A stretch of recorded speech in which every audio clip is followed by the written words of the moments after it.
Hola, sóc Enric Morera, president de les Corts Valencianes. Vull presentar-vos unes persones que han fet un treball molt útil per a tota la ciutadania. El poble valencià forma la Comunitat Valenciana. Abans es deia Regne de València. Destaca la seva identitat y el seu govern propi. En Plena Inclusión Comunidad Valenciana tenemos un servicio de accesibilidad cognitiva.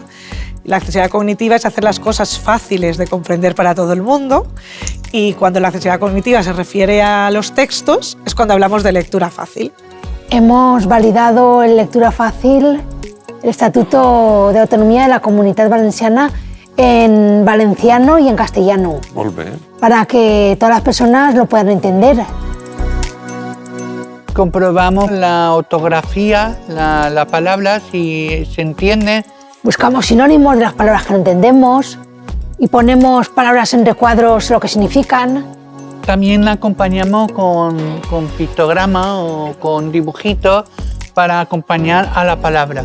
És la llei més important de la nostra autonomia i vosaltres heu contribuït a aquesta accessibilitat d'una forma molt important.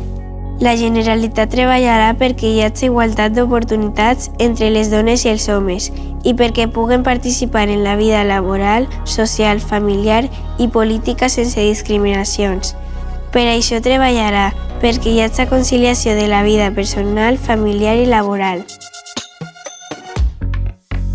Me siento muy orgulloso porque gracias a los estatutos me puede ayudar a mí y a otras personas con más necesidad de apoyo.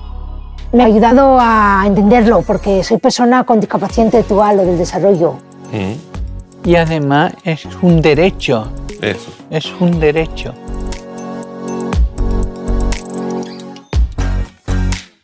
La llengua pròpia de la Comunitat Valenciana és el valencià. A la Comunitat Valenciana hi ha dues llengües oficials, el valencià i el castellà.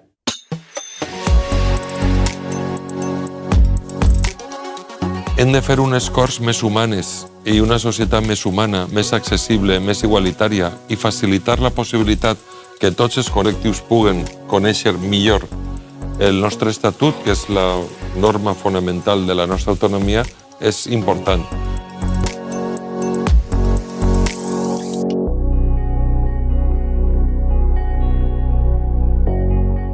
Heu fet un bon treball. Gràcies.